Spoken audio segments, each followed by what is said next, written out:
بسم اللہ الرحمن الرحیم۔ یہودیوں کا ربی اور عیسائیوں کا پادری جس بستی کے رہنے والے تھے، اس بستی میں ہر کسی کی زبان پر یہی سوال تھے کہ ربی کہاں گیا، فادر کہاں گیا، اسحاق اور آصر کہاں گئے، میرا کہاں گئی۔ چند گھروں کی یہ بستی تھی۔ ربی اور پادری تو مذہبی پیشوا تھے۔ کوئی نہایت معمولی سا فرد بستی سے تھوڑی سی دیر کے لیے غیر حاضر ہوتا تو ساری بستی اس کی غیر حاضری کو محسوس کر لیتی تھی۔ ربی اور فادر کا لاپتہ ہو جانا کوئی معمولی بات نہیں تھی۔ اسحاق، آصر اور میرا بھی اس بستی کے اہم نوجوان تھے۔ لوگ ان کے متعلق کچھ پریشان ہونے لگے۔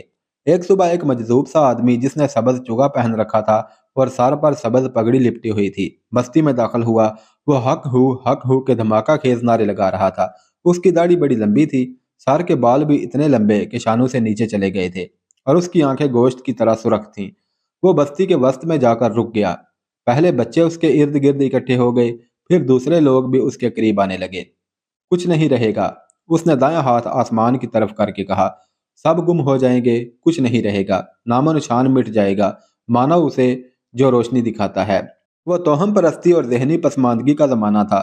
داستان گو نے پہلے سنایا ہے کہ لوگ ہر اس چیز کے پیچھے دوڑ پڑتے تھے جو اسراریت کے سیاہ پردوں میں ڈھکی ہوئی ہوتی تھی، اور لوگ اسے مانتے تھے جس کی زبان میں چاشنی اور کشش ہوتی تھی۔ مانا اسے جاتا تھا جو الفاظ اور اداکاری کا ماہر ہوتا تھا۔ اس کے الفاظ اور اس کا انداز ایسا تھا کہ ساری بستی اس کے ارد گرد اکٹھی ہو گئی۔ وہ اور زیادہ اونچی آواز میں نعرے لگانے لگا۔ ایک بوڑھا آدمی آگے بڑھا۔ کیا بتائے گا نہیں کہ اس کا مطلب کیا ہے؟ بوڑھے نے اس سے پوچھا۔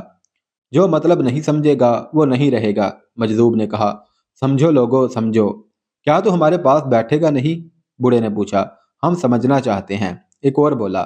مجذوب وہیں زمین پر بیٹھ گیا۔ اس نے دونوں ہاتھوں سے اشارہ کیا کہ سب بیٹھ جائیں۔ سب اس کے سامنے بیٹھ گئے۔ مجذوب نے آسمان کی طرف منہ کر کے ہوک لگانے کے انداز سے حق ہو نعرے لگائے اور بولا، جو نہیں مانے وہ گم ہو گئے۔ تو کس کی بات کر رہا ہے کہ وہ گم ہو گئے؟ بوڑھے نے پوچھا۔ اس بستی کے باپ گم ہو گئے ہیں، مجذوب نے کہا۔ بچے بھی گم ہو گئے ہیں۔ کیا تو ہمارے پادری کی بات کرتا ہے؟ ایک عیسائی نے پوچھا۔ مجذوب چپ چاپ آسمان کی طرف دیکھتا رہا۔ کیا تو ہمارے ربی کی بات کرتا ہے؟ ایک یہودی نے پوچھا۔ وہ پھر بھی چپ رہا۔ کیا تیرا اشارہ میرے بیٹے اسحاق کی طرف ہے؟ ایک آدمی نے پوچھا۔ مجذوب کچھ بھی نہ بولا۔ کیا تو میرے بیٹے آصر کی بات کر رہا ہے؟ ایک اور آدمی نے پوچھا۔ میری بیٹی میرا بھی تو لاپتہ ہے۔ ان سب کی بات ایک ہے، مجذوب بولا۔ وہ نہیں مانتے تھے، اور وہ جو تمہارے مذہبی باپ تھے وہ بھی نہیں مانتے تھے، اور سب گم ہو گئے ہیں۔ کیا نہیں مانتے تھے؟ بوڑھے نے پوچھا۔ اسے نہیں مانتے تھے جو روشنی میں سے ظاہر ہوتا ہے۔ وہ اس روشنی کو بھی نہیں مانتے تھے جو خدا اپنے بندوں کو دکھاتا ہے۔ وہ یک لخت اٹھ کھڑا ہوا اور پھر حق ہو کے دھماکہ خیز نعرے لگاتا ایک طرف چل پڑا۔ وہ آ رہا ہے، وہ کہتا جا رہا تھا۔ وہ اتر رہا ہے، جو نہیں مانے گا وہ گم ہو جائے گا۔ لوگ کچھ دور تک اس کے پیچھے گئے۔ وہ چلتا گیا۔ آگے ایک گھاٹی آ گئی جو ندی میں اترتی تھی۔ مجذوب گھاٹی اتر کر ندی میں چلا گیا اور پانی میں یوں چلتا گیا جیسے میدان میں جا رہا ہو۔ درمیان میں پہنچا تو پانی اس کے سینے تک گہرا ہو گیا۔ پھر بھی وہ اس طرح چلتا گیا جیسے میدان میں چل رہا ہو۔ لوگ اوپر کھڑے اسے دیکھتے رہے اور وہ ندی پار کر کے چلا گیا۔ اپنے پیچھے وہ ایک دہشت اور تذبذب کی کیفیت چھوڑ گیا۔ وہ جب نظروں سے اوجھل ہو گیا تو لوگ واپس ہونے لگے۔ ان پر خاموشی طاری تھی اور وہ ایک دوسرے کے ساتھ بات کرنے سے بھی ڈر رہے تھے۔ اگر ان کے دونوں مذہبی پیشوا موجود ہوتے تو وہ ان سے پوچھتے کہ یہ سب کیا ہے، لیکن مذہبی پیشوا ہی تو لاپتہ ہو گئے تھے۔ ربی اور فادر کہتے تھے کہ یہ جو روشنی نظر آتی ہے یہ سب ایک پراسرار ڈھونگ ہے۔ بستی میں آ کر بوڑھے نے کہا، میں تو کہتا ہوں کہ انہیں اسی کی سزا ملی ہے۔ میں راز کی ایک بات بتاتا ہوں۔ ایک جوان سال آدمی بولا۔ اسحاق میرا گہرا دوست تھا۔ اس نے مجھے کہا تھا کہ میں کسی کو نہ بتاؤں۔ اسے اور آصر کو ربی اور فادر نے کہا تھا کہ وہ اس پہاڑی کے پیچھے جائیں جس پر یہ روشنی اور پھر روشنی میں ایک سفید پوش نظر آتا ہے۔ میرا بھی ان کے ساتھ گئی تھی۔ اس پہاڑی کے پیچھے؟ ایک اور معمر آدمی نے کہا۔ کیا کبھی کسی نے سنا ہے کہ کوئی اس پہاڑی کے پیچھے گیا ہے؟ کبھی کوئی گیا ہے تو اسے کسی نے واپس آتا نہیں دیکھا۔ وہ موت کی وادی ہے۔ وہاں خون خار اور آدم خور مگرمچھ ہیں۔ وہاں اتنے زہریلے سانپ ہیں کہ ڈستے ہیں تو پلک جھپکتے آدمی مر جاتا ہے۔ یہ کیفیت صرف اس بستی میں ہی پیدا نہیں ہوئی تھی کہ لوگ خوفزدہ بھی تھے اور آنے والے کے منتظر بھی۔ اس علاقے میں جتنی بستیاں تھیں ان سب میں یہی کیفیت تھی۔ یہ مجذوب جو اس بستی میں گیا تھا کئی اور بستیوں میں گیا اور اپنے مخصوص مجذوبانہ انداز میں یہ خبر سناتا گیا کہ ایک عیسائی اور ایک یہودی مذہبی پیشوا نے روشنی والے کے خلاف بات کی تھی اور دونوں کو آسمان کی غیر مرئی مخلوق اٹھا کر لے گئی ہے۔ داستان کو پہلے سنا چکا ہے کہ جس پہاڑی پر شاہ بلوت کا درخت تھا اس کے سامنے وسیع و عریض میدان میں جو سرسبز تھا اور جہاں درختوں کی بہتات تھی، خیموں کی ایک بستی آباد ہو گئی تھی۔ یہ قبیلوں کے سرکردہ افراد اور سرداروں کے خیمے تھے۔ ہزاروں لوگ کھلے آسمان کے نیچے وہاں موجود رہتے تھے۔ ایک صبح لوگ جاگے تو انہوں نے دیکھا کہ پہاڑی کے دامن میں جو ٹیکری تھی اس پر پلنگ کی طرح کا ایک تخت رکھا ہوا تھا۔ اس کے پائے رنگین اور خوشنما تھے، اس پر بڑا قیمتی قالین بچھا ہوا تھا۔ ٹیکری ہری بھری تھی، تخت کے دائیں بائیں اور پیچھے درخت تھے، ان درختوں کے ساتھ پھولدار بیلیں باندھ کر خوشنما چھت بنا دی گئی تھی۔ لوگوں نے دیکھا تو وہ آہستہ آہستہ اس طرف چل پڑے۔ وہاں ابھی کوئی آدمی نظر نہیں آ رہا تھا۔ لوگ جب قریب پہنچے تو ٹیکری پر ایک آدمی نمودار ہوا۔ وہ عقب سے اوپر چڑھتا آ رہا تھا۔ اس کے ایک ہاتھ میں برچی اور دوسرے ہاتھ میں سبز جھنڈا تھا۔ اس کا لباس شاہی چوبداروں جیسا تھا۔ تخت کے ایک طرف سے گزرتا وہ تخت سے آگے آ کر لوگوں کی طرف منہ کر کے کھڑا ہو گیا۔ اس نے جھنڈا ٹیکری پر گاڑ دیا۔ وہ جو مسجود برحق ہے آ رہا ہے۔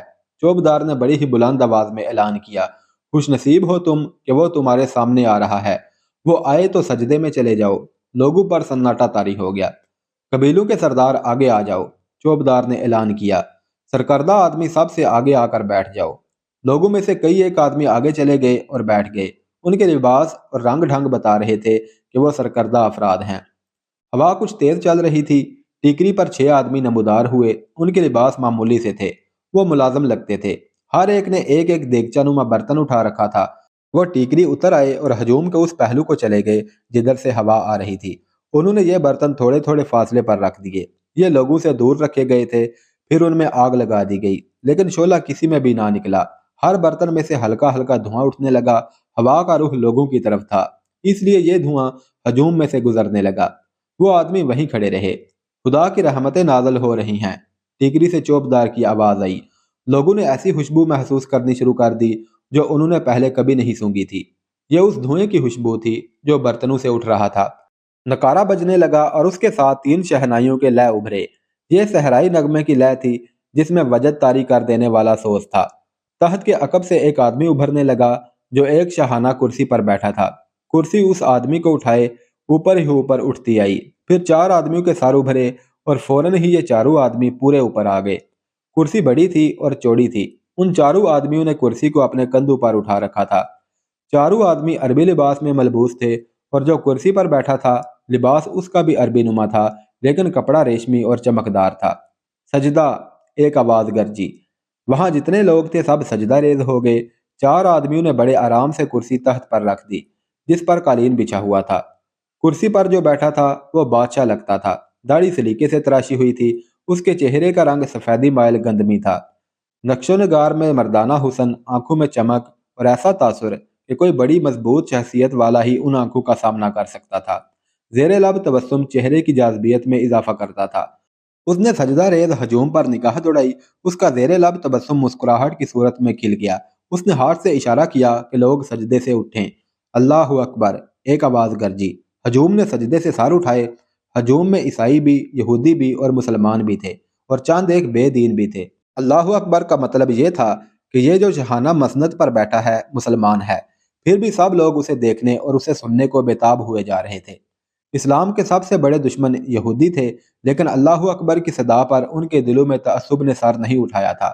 لوگ اپنے آپ میں ایک پرلطف سی تبدیلی محسوس کر رہے تھے۔ ان کے دلوں سے خوف نکل گیا تھا، وہ ہلکے پھلکے ہو گئے تھے۔ ان کے دلوں میں پیار اور محبت کی لہریں اٹھنے لگی تھی۔ وہ جو شاہانہ کرسی پر بیٹھا ہوا تھا وہ حسن بن صبا تھا۔ وہ اٹھا اور اپنے دونوں بازو پھیلا دیے۔ میں تم میں سے ہوں، اس نے کہا۔ میری روح اس نور سے پیدا ہوئی ہے جو تم شاہ بلوت کے درخت میں دیکھتے رہے ہو۔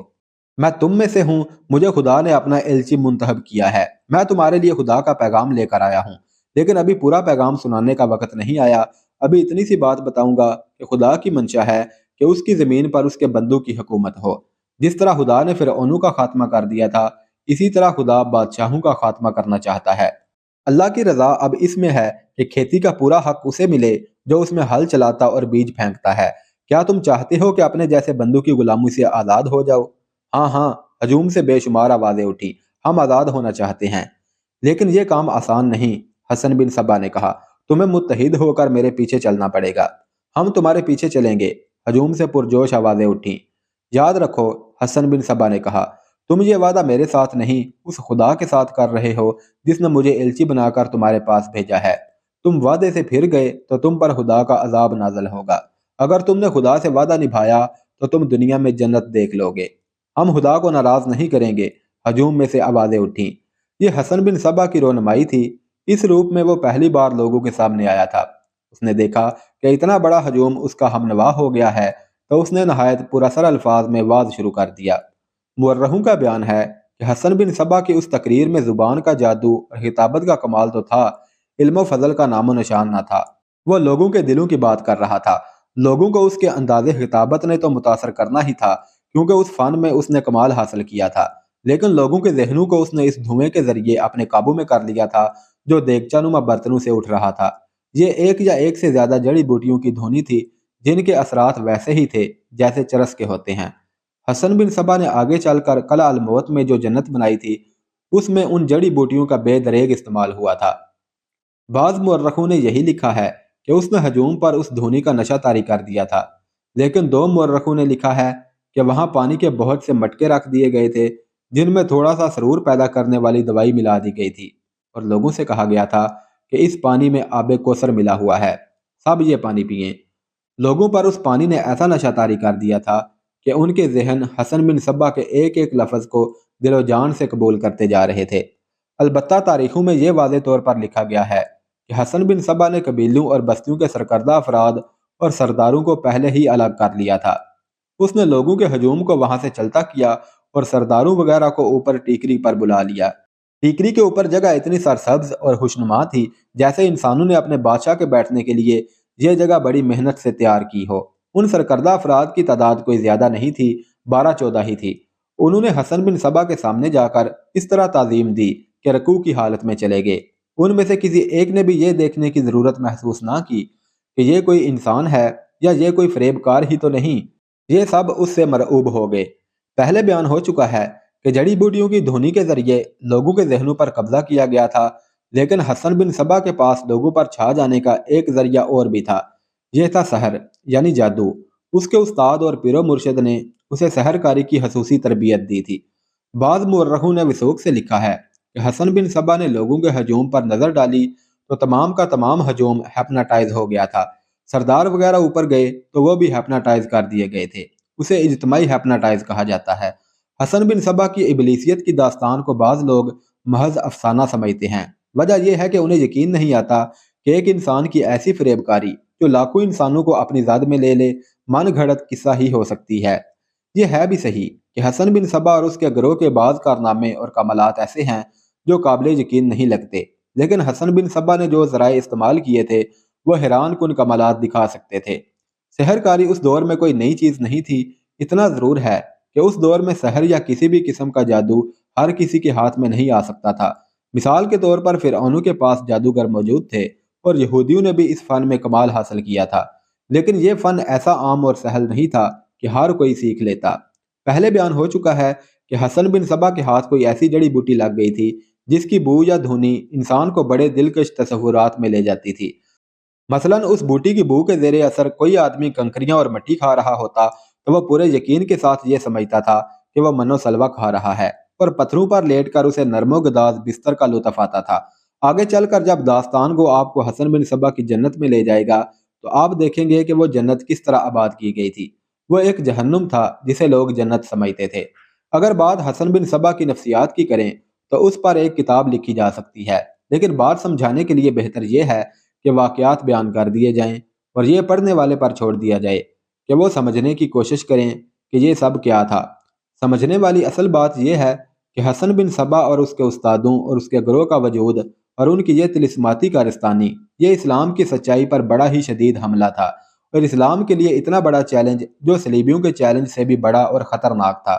صلیبی تو میدان میں آ کر لڑے تھے، اور انہوں نے زمین دوز کاروائیاں اگر کی تھیں تو وہ اتنی سی تھیں کہ انہوں نے اپنی اور یہودیوں کی انتہائی خوبصورت لڑکیاں جاسوسی اور ہلاکی تحریب کاری کے لیے مسلمانوں کے درمیان چھوڑ دی تھیں۔ اس کے برعکس حسن بن صبا جو اسماعیلی مسلک کا علم بردار تھا اس لیے خطرناک تھا کہ وہ میدان میں لڑنے والا نہیں تھا۔ اس کے حربے اتنے حسین تھے جنہیں نہ صرف عام لوگ بلکہ ذمہ دار لوگ بھی قبول کر لیتے تھے۔ اب داستان کو آپ کو اس ٹیکری پر لے چلتا ہے جہاں 12-14 سرکردہ افراد حسن بن صبا کے سامنے بیٹھے ہوئے تھے۔ لوگوں کے ہجوم کو حکم دے دیا گیا تھا کہ وہ بہت دور چلے جائیں۔ یہ ایک تاریخی حقیقت ہے کہ یہ سرکردہ افراد مرعوبیت کی کیفیت میں تھے اور ان پر دھونی کا اور حسن بن صبا کی نظروں کا بھی اثر تھا۔ ان پر مجموعی طور پر ایسی کیفیت طاری تھی جیسے وہ اس لیے سانس لے رہے ہیں کہ حسن بن صبا سانس لے رہا تھا۔ اگر حسن بن صبا کے سانسوں کا سلسلہ رک جاتا تو یہ لوگ بھی اپنی سانسیں روک لیتے۔ تم ان لوگوں کے سردار ہو، حسن بن صبا نے کہا، یہ گھوڑے اور مویشی ہیں، تم جدھر چاہو انہیں ہانک کر دے جا سکتے ہو۔ میں تمہارے لیے اور مخلوق خدا کے لیے خوشبختی اور خوشحالی لے کر آیا ہوں۔ آج تک جتنے مذہب آئے ہیں انہوں نے انسانوں کو نظریے، عقیدے اور پابندیاں دی ہیں، لیکن خوشبختی اور خوشحالی کوئی مذہب نہیں دے سکا۔ مذہب صرف اسلام ہے، لیکن اسلام بھی تم تک صحیح شکل میں نہیں پہنچا۔ میں تمہیں اس عظیم مذہب کی صحیح شکل دکھاتا ہوں، تم نے صرف یہ کرنا ہے کہ اپنے اپنے قبیلے کو لگام ڈال کر اس راستے پر چلانا ہے جو راستہ خدا نے مجھے دکھا کر زمین پر اتارا ہے۔ حسن بن صبا نے اسماعیلی مسلک کی تبلیغ شروع کر دی اور ان سرداروں کو ایسے سبز باغ دکھائے کہ وہ اس کے قائل ہو گئے۔ اب تمہارے پاس میرے مبلغ آئیں گے، حسن بن صبا نے کہا، تمہارا فرض ہے کہ ان مبلغوں کی مدد کرنا اور لوگوں کو اس مسئلے پر متحد کرنا۔ کیا تم یہ کام کرو گے؟ ہاں قابل احترام ہستی، ایک معمر سردار نے کہا، ہم یہ کام کریں گے، ہم تمہارے حکم پر جانے قربان کر دیں گے، ہمیں آزما کے دیکھ۔ ایسی ہی آوازیں تھیں جو ان 12-14 سرداروں کے سینوں سے پرجوش طریقے سے نکلی۔ حسن بن صبا پہلی ہی بار بغیر کسی دقت کے کامیاب ہو گیا۔ یہ صرف اس علاقے اور چند ایک بستیوں کا معاملہ تھا۔ اگلے ہی روز اس نے چند ایک مبلغ جنہیں احمد بن عطاش نے پہلے ہی تیار کر رکھا تھا ان بستیوں میں پھیلا دیے اور ایک نئے فرقے کی تبلیغ شروع ہو گئی۔ لوگ یہ مطالبہ کرنے لگے کہ حسن بن صبا ان کے علاقے میں آئے، اپنی زیارت کرائے اور انہیں خدا کی باتیں سنائے۔ حسن بن صبا نے ایک اور علاقے میں اسی شان و شوکت سے، جس شان و شوکت سے اس نے پہلی بار زیارت کروائی تھی، ایک اور علاقے میں بڑی ہی ڈرامائی اور پراسرار طریقے سے اپنی زیارت کروائی۔ اس کی شہرت دور دور تک پہنچ گئی تھی۔ لوگوں نے حسب عادت اس کے متعلق ایسی ایسی باتیں مشہور کر دی تھیں جو محض زیب داستان تھیں۔ بھولے بھالے لوگوں نے جب بھی دھوکہ کھایا ہے وہ اپنی اسی فطری عادت کی وجہ سے کھایا ہے کہ جس سے بھی متاثر ہوئے اسے پیغمبری کا درجہ دے دیا اور اس کی عام سی باتوں کو اس طرح پھیلا دیا جیسے یہ باتیں ان سے براہ راست خدا نے کی ہوں۔ لوگ ان کے من گھڑت معجزے بھی بیان کرتے ہیں۔ یہ پسماندگی کے اس دور میں بھی ہوا اور یہ آج بھی ہو رہا ہے جب انسان ترقی کی انتہائی بلندیوں پر پہنچ گیا ہے۔ داستان کو پہلے سنا چکا ہے کہ قلعہ شادر پر احمد بن عطاش نے کس طرح قبضہ کیا تھا۔ اب آگے ایک اور قلعہ تھا جس کا نام خلجان تھا۔ اس قلعے کے امیر کا نام صالح نمیری تھا۔ اس وقت اس کی عمر 40 سال کے لگ بھگ تھی۔ وہ بہت دنوں سے سن رہا تھا کہ اس علاقے میں ایک شخصیت کا ظہور ہوا ہے اور شاہ بلوط کے درخت میں چمکنے والے ستارے کے متعلق بھی خبریں صالح نمیری تک پہنچی تھیں۔